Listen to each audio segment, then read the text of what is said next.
అందరికీ నమస్కారం. Welcome to our channel. మరణించిన మహానుభావుల పట్ల ఎవరైనా సరే చూపించవలసింది వారు చేసినటువంటి సేవలకు గాను కృతజ్ఞతని చూపించాలి. అలాగే వారు కష్టపడిన కష్టానికి మనం చేతులెత్తి మొక్కాలి. ఇప్పుడు సోషల్ మీడియా విచ్చలవిడిగా పేట్రేగిపోతున్నటువంటి ఈ తరుణంలో సోషల్ మీడియాని వేదికగా చేసుకొని మహానుభావుల మీద ఏడవడమే లక్ష్యంగా పెట్టుకొని కొంతమంది యువత ఏ విధంగా ప్రవర్తిస్తూ ఉన్నారంటే వాళ్ళు కనీసం మనుషులము అనే మర్చిపోయి విచ్చలవిడిగా బూతులతో ఇష్టానుసారం సోషల్ మీడియాలో రెచ్చిపోతూ ఉన్నారు. నందమూరి తారక రామారావు గారు ఎంతటి గొప్ప వ్యక్తో మనందరికీ తెలిసినటువంటి విషయం. నందమూరి తారక రామారావు అంటే తెలుగువారి ఆత్మగౌరవం. నందమూరి తారక రామారావు అంటే తెలుగు ప్రజలందరికీ సొంత ఇంటి బిడ్డలాగా, సొంత అన్నలాగా.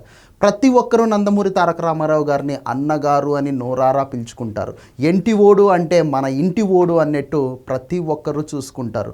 రాముణ్ణి ఇలా ఉంటాడు అని మనకు చూపించినటువంటి వ్యక్తి నందమూరి తారక రామారావు. కృష్ణుడు ఇలాగే ఉంటాడు అని మనము ఫీల్ అయ్యింది నందమూరి తారక రామారావుని చూసే. దుర్యోధనుడైనా, కర్ణుడైనా, భీష్ముడైనా ఇలా పాత్రలతో సంబంధం లేకుండా పౌరాణికాలు మొత్తం అన్నిటినీ అందులో ఇతిహాసాల్లో ఉన్నటువంటి ప్రతి పాత్రకు ప్రాణం పోసి ఆ పాత్రలు ఇదిగో ఎన్టీ రామారావు లాగే ఉంటాయి అని తెలుగు ప్రజలు కళ్ళు మూసుకొని ఘంటాపదంగా చెప్పగలిగేటటువంటి స్థాయికి ఆ పాత్రలను తీసుకెళ్ళినటువంటి ఏకైక నటరాజం మన నందమూరి తారక రామారావు గారు. కేవలం సినిమా నటుడిగానే కాకుండా రాజకీయాలకి అరంగేటం ఇచ్చి కేవలం పార్టీ పెట్టిన 9 నెలల్లో పార్టీని అధికారంలోకి తీసుకుని వచ్చి పార్టీ అధికారంలోకి వచ్చిన తర్వాత ఎన్నో గొప్ప కార్యక్రమాలు చేసి ప్రజల మనసుల్లో ఈ రోజుటికి కూడా చిరస్థాయిగా చిరంజీవిగా మిగిలిపోయినటువంటి వ్యక్తి నందమూరి తారక రామారావు గారు.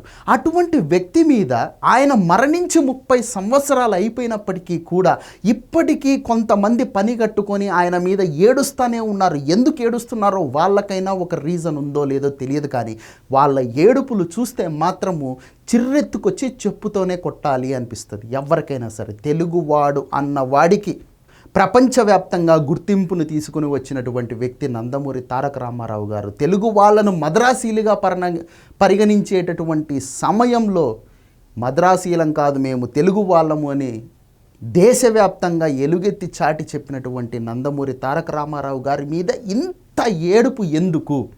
సోషల్ మీడియా వేదికగా చూస్తే కొంతమంది పనిగట్టుకొని వాళ్లకు సినిమాల మీద ఉన్నటువంటి వ్యతిరేకత వల్ల, అంటే వాళ్ళు వేరే కాంపౌండ్లని ఇష్టపడేటటువంటి ఫ్యాన్స్ అవ్వడం. బేసిక్గానే ఈ ఫ్యాన్ వార్స్ ఎలాగుంటాయి అంటే ఉచ్చం నీచం మర్చిపోయి వాళ్ళు ఇష్టపడేటటువంటి యాక్టరే తోపు తురుం ఖాను వాడంతటి మించినోడు ఎవడు లేడు అని నిరూపించుకోవడం కోసం ఇతర నటులను కించపరచడము, ఇతర నటుల యొక్క కుటుంబాలను కించపరిచి మాట్లాడడము, ఇష్టారీతిన పేట్రేగిపోవడము ఇప్పుడు సోషల్ మీడియాలో సైకోల మాదిరిగా తయారైనటువంటి హీరోల అభిమానులు చేస్తున్నటువంటి పని. వీళ్ళ ఏడుపులకు హద్దు అదుపు లేదు. ఆ కాంపౌండ్ ఈ కాంపౌండ్ అని ఏమీ లేదు. ప్రతి కాంపౌండు ఇలాగే ఏడ్చింది.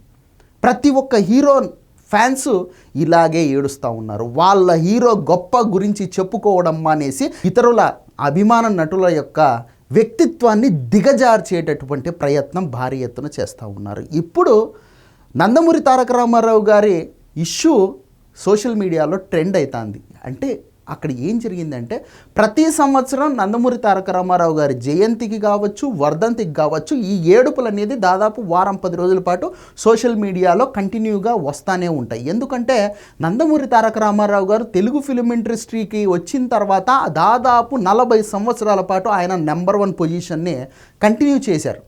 నందమూరి తారక రామారావు గారు సినిమా ఇండస్ట్రీని వదిలిపెట్టి పాలిటిక్స్లోకి వచ్చిన తర్వాత కూడా ఆయన మరణించేంతవరకు కూడా నెంబర్ 1 పొజిషన్ని ఎంజాయ్ చేశారు పాలిటిక్స్లో కూడా. సో బేసిక్గా నందమూరి తారక రామారావు గారి లైఫ్లో 1-2 ఫెయిల్యూర్స్ మినహా ప్రతిదీ సక్సెస్సే. ఆయన పట్టిందల్లా బంగారం అయింది, ఆయన తలపెట్టిందల్లా సక్సెస్ అయ్యింది. సో ఒక సక్సెస్ఫుల్ మ్యాన్ని చూసినప్పుడు ఆటోమేటిక్గా ఫెయిల్యూరర్స్ ఏం చేస్తారు అంటే ఏడుపులు మొదలు పెడతారు వాళ్ళ మీద. అది బేసిక్ నేచర్ మనిషికి ఉన్నటువంటిది. కానీ ఎదుటి వ్యక్తి చేసినటువంటి సేవలను గుర్తించకపోయినా పర్లేదు, వాళ్ళని కించపరుస్తూ మాట్లాడడం, మరీ సిల్లీ థింగ్స్కి కూడా వాళ్ళను కించపరిచి మాట్లాడుతూ సునకానందం పొందడం అనేది ఈ సోషల్ మీడియా హెచ్చుమీరిపోయింది. రామారావు గారి పేరు చెప్పుకొని ఆయన దగ్గర పని చేశాడో చెయ్యలేదో తెలియదు, ఎవడెవడో ఏదేదో వచ్చి రామారావు గారు ఇన్ని బజ్జీలు తింటారని, రామారావు గారు ఇన్ని సోడాలు తింటారని, రామారావు గారు తెల్లారగట్లే లేచి ఇన్ని కోళ్ళు తింటారని, ఇన్ని ఇడ్లీలు తింటారని. అరే ఆయన మనిషిరా, ఆయన పొట్టకు ఎంత పోతే అంత తింటాడు, మీకేంటి నష్టం? మీ తాతల సొమ్మేమైనా తింటున్నాడా? గంట ఏమైనా తింటున్నాడా? ముళ్ళేమైనా తీసుకొని వచ్చి రామారావుకు పెడుతున్నారా? ఆయన కష్టార్జితం ఆయన తింటున్నాడు, మీకేంటి నొప్పి? ఎవడెవడో వచ్చి ఏదేదో మైకులు ముందర పెట్టారు కదా అని ఇష్టం వచ్చినట్టు రామారావు అంత తింటాడు, రామారావు ఇంత తింటాడు, ఎంత తింటే నీ అబ్బగంటేం పోయింది?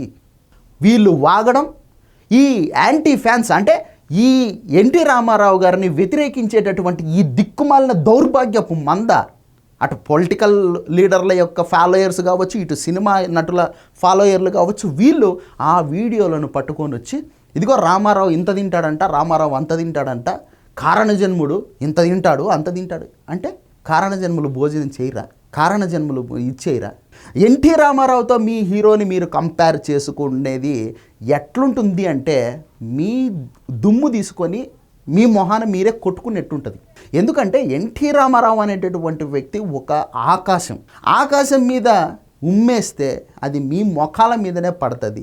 ఎన్టీ రామారావుతో మీ హీరోలను మీరు పోల్చుకునే ముందు ఎన్టీ రామారావు సాధించినటువంటి ఘనతల్లో మీ నటులు కనీసం 0.5% అయినా సాధించారా లేదా అనేది గుర్తు పెట్టుకొని మీరు కంపేర్ చేసుకుంటే బాగుంటుంది. ఎన్టీ రామారావు దాదాపు 302 సినిమాలలో ఆయన నటించడం జరిగింది. మీ హీరోలు 300 సినిమాలు కాదు కదా, కనీసం అంటే 100 సినిమాలు క్రాస్ చేయడానికి కూడా చాలా కష్టాలు పడుతూ ఉన్నారు. ఫస్ట్ ఇది గుర్తుపెట్టుకోండి. ఆయన 302 సినిమాలలో నటించడం జరిగింది.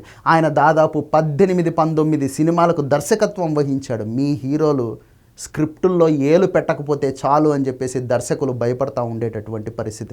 రామారావు గారు దాదాపు 47 సినిమాలను నిర్మించాడు. మీ హీరోలు కనీసం 5 సినిమాలను నిర్మించడానికి కూడా కింద మీద పడి ఏడుస్తూ ఉండేటటువంటి పరిస్థితి. రామారావు గారికి రానటువంటి అవార్డు ఏదైనా ఉంది అంటే అది ఏదీ లేదు అని చెప్పేసి ఘంటాపదంగా కళ్ళు మూసుకొని ఎవడైనా చెప్తాడు. ఆయనకు అన్ని రకాల అవార్డులు వచ్చేసినాయి.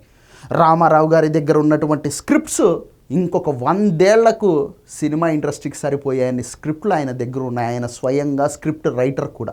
మీ హీరోలు ఉన్న స్క్రిప్ట్లో ఏలు పెట్టకపోతే చాలు అని చెప్పేసి ప్రొడ్యూసర్లు, రైటర్లు, దర్శకులు భయపడేటటువంటి పరిస్థితి. రామారావు గారు రాజకీయ ప్రవేశం చేసిన తర్వాత పార్టీ పెట్టినటువంటి 9 నెలల్లోనే ఆయన ముఖ్యమంత్రిగా పదవి బాధ్యతలు స్వీకారం చేయడం జరిగింది. మీ హీరోలు పొలిటికల్ లీడర్స్ గురించి, పొలిటికల్ టాపిక్స్ గురించి మాట్లాడడానికే వణికిపోతారు. రామారావు గారు ముఖ్యమంత్రి అయిన తర్వాత తెలంగాణను పట్టి పీడిస్తున్నటువంటి పటేల్ పట్వారీ వ్యవస్థలను రద్దు చేసి తెలంగాణ ప్రజలకు స్వేచ్ఛనిచ్చాడు. మీరు మీ హీరోల సంగతి ఏంటి?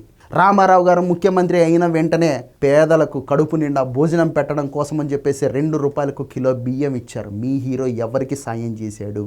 రామారావు గారు ముఖ్యమంత్రి అయిన తర్వాత రైతుల కోసం అని చెప్పేసి హార్స్ పవర్ యూనిట్ 50 రూపాయలకే ఇవ్వడం జరిగిందనమాట. మీ హీరోలు ఎవరికి సాయం చేశారు? రామారావు గారు ముఖ్యమంత్రి అయిన తర్వాత ఆస్తిలో ఆడబిడ్డలకు సమాన వాటా అని చెప్పేసి ఆయన చట్టం తీసుకురావడం జరిగింది. మీ హీరోలు ఏం చేశారు? రామారావు గారు ముఖ్యమంత్రి అయిన తర్వాత ఎన్నో లక్షల మంది పేదలకు ఆయన స్వగృహాలు కట్టించడం జరిగింది. రామారావు గారు ముఖ్యమంత్రి అయిన తర్వాతనే పేదవాడు కడుపు నిండా 3 పూటల వరి అన్నం తినడం మొదలుపెట్టాడు. రామారావు గారి వల్లనే ఎన్నో వేల మంది రాజకీయంగా చైతన్యవంతులయ్యారు. రామారావు గారి వల్లనే బీసీలకు రాజకీయ ప్రస్థానం మొదలైంది. ఇలా ఆ మహానుభావుడి గురించి చెప్పుకుంటూ పోతే గంటలు రోజులు కూడా సరిపోవు. ఇప్పటికీ కూడా మీరు ఏడుస్తున్నది అదే రామారావు మీదనే. అంత ఘనచరిత్ర ఉన్నటువంటి వ్యక్తి ఆయన. మీరు ఎంత ఏడ్చినా గజరాజు ముందు పోతూ ఉంటే ఊర కుక్కలు అరిచినట్టే ఉంటుందే తప్ప ఆయన కీర్తి అజరామరం. తెలుగు జాతి ఉన్నంత వరకు, ఈ పృథివీ ఉన్నంత వరకు, ఈ కలియుగం ఉన్నంత వరకు రామారావు చరిత్ర అలాగే చిరస్థాయిగా మిగిలిపోతుందే తప్ప మీరు సునకానందం పొందడం కోసం, మీలో ఉన్నటువంటి ఒక మానసిక రోగిని సంతృప్తిపరచడం కోసం రామారావు మీద నిత్యం ఏడుస్తూనే ఉన్నారు. మీరు ఎంత ఏడ్చినా కూడా ఆయన కీర్తి కిరీటంలో నుంచి ఒక్క వెంట్రుకకు ముక్క కూడా ఊడదు. ఇది తెలుసుకొని గొప్ప వ్యక్తుల యొక్క చరిత్రను భావితరాలకు తెలియచెప్పండే తప్ప కుల పిచ్చితోనో, మత పిచ్చితోనో, లేకపోతే కనుక సినిమా పిచ్చితోనో గొప్ప వ్యక్తుల యొక్క చరిత్రను అపహాస్యం చేసి మానసిక సునకానందం పొందుదామని మాత్రం ప్రయత్నం చేస్తే మీ ఎంత మానసిక రోగులు ఈ ప్రపంచంలో ఇంకెవరూ ఉండరు. సో ఇంకొకసారి చెప్తున్నాను, గొప్ప వ్యక్తుల యొక్క చరిత్రను మీ భావితరాలకు తెలియచెప్పండి. కానీ వాళ్ళ మీద ఏడుపులు ఏడిస్తే మిమ్మల్ని ఊరలాగా చూస్తారు మిగతా ప్రజలు. ఇది వీడియో. ఈ వీడియో నచ్చితే లైక్ చేయండి, సబ్స్క్రైబ్ చేయండి, షేర్ చేయడం మాత్రం మర్చిపోద్దు. Thank you.